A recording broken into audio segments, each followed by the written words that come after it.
Hello viewers, welcome to my channel. আমরা Google শিটের unique function সম্পর্কে জানবো এই ভিডিওর মাধ্যমে।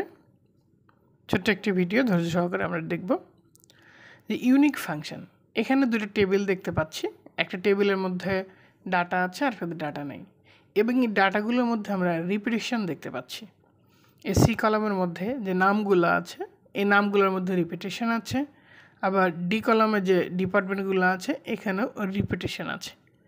কিন্তু আমার কোনো কারণে যদি এটা টেবিলটা অনেক বড় হয় এবং ইউনিক ভ্যালুর প্রয়োজন হয়, যে আমার একটা একবারই লাগবে, সেক্ষেত্রে এমপ্লয়ি নামের ক্ষেত্রে আমরা যে কাজটা করতে পারি, সরাসরি ইউনিক ফর্মুলাকে কল করে নিয়ে আসবো। ইউনিক ফর্মুলাকে কল করে নিয়ে আসার পরে জাস্ট ব্র্যাকেট ওপেন এবং আমি এই কলামটাকে সিলেক্ট করে দিলাম। সি কলামে যতদূর পর্যন্ত ডাটা আছে দিয়ে ব্র্যাকেট ক্লোজ দিলাম, এন্টার। এর দেখা যাচ্ছে কি আমার মাত্র এই কয়টা ডাটা আছে,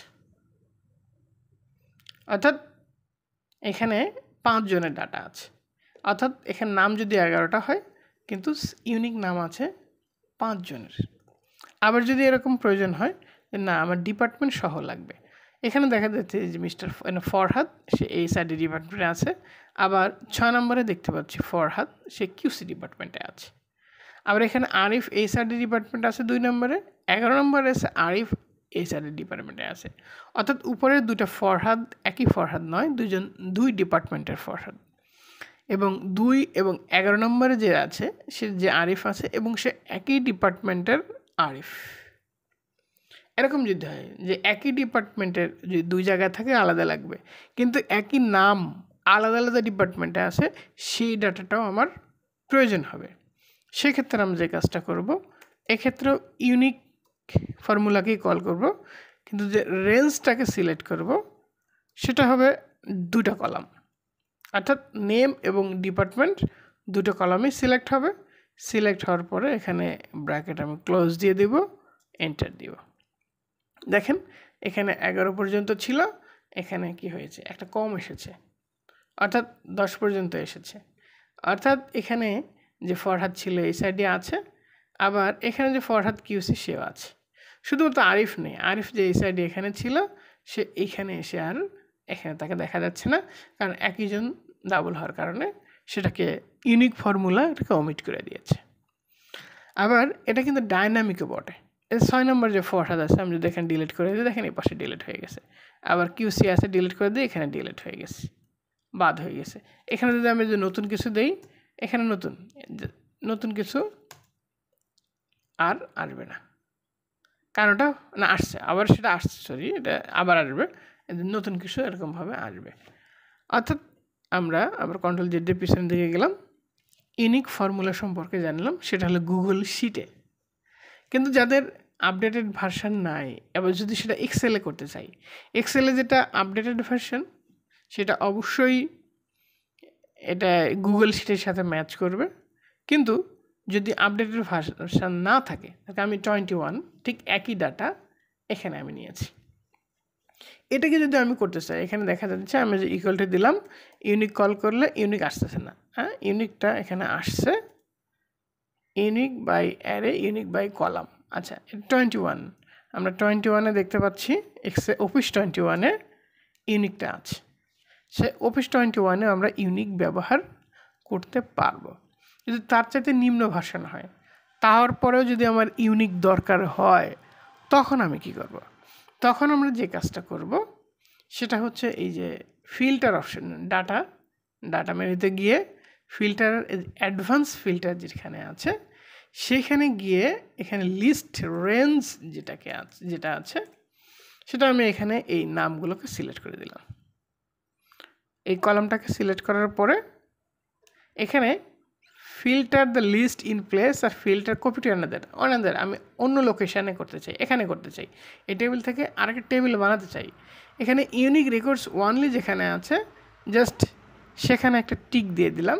এরপর যদি ওকে দিয়ে দিই তাহলে এটা আসছে না কেন, এটা তো চলে আসার কথা।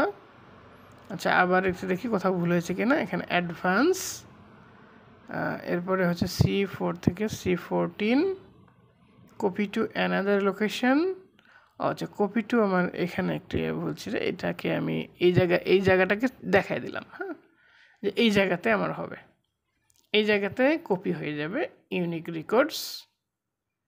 ব্যাস, আমাদের এখানে দেখেন 5টা চলে আসছে, আরিফ, আক্তার, মোস্তাফিজ, ফরহাদ, যে কজন এখানে নাম আছে 1 2 3 4 5 6জন এভাবে এখানে চলে আসছে।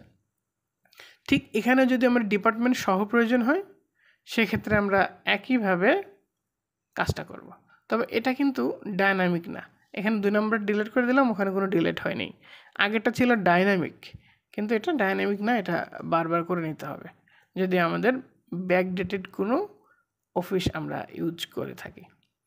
যাক, তারপরে আমরা যদি পুরা ডিপার্টমেন্ট সহ করতে চাই, দেখি কি হয়। অ্যাডভান্সে গিয়ে এখানে রেঞ্জটাকে সিলেক্ট করতে হবে 2টা কলাম, অর্থাৎ এখানে আগে একটা ছিল, এখানে আমি 2টা কলামেই নিয়ে নিলাম। নিয়ে নেওয়ার পরে কপি টু অ্যানাদার লোকেশানে এখানে ফিল আপ করে দিলাম।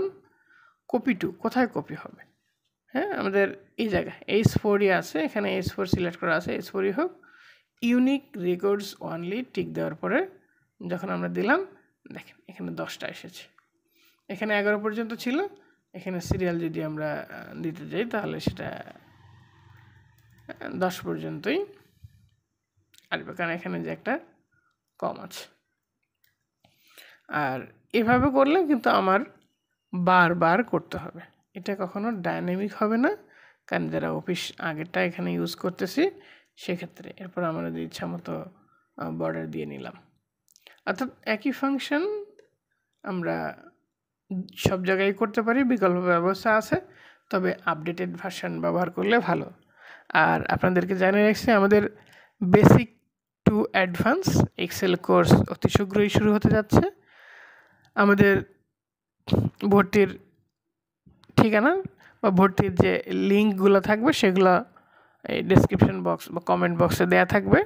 যদি ইউটিউবে হয় তাহলে ডেসক্রিপশন বক্সে অবশ্যই পাবেন, আর যদি এটা ফেসবুকে দেখে থাকেন তাহলে কমেন্ট বক্সে পাবেন।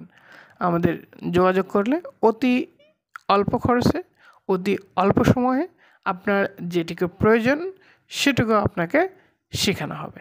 Thanks for viewing.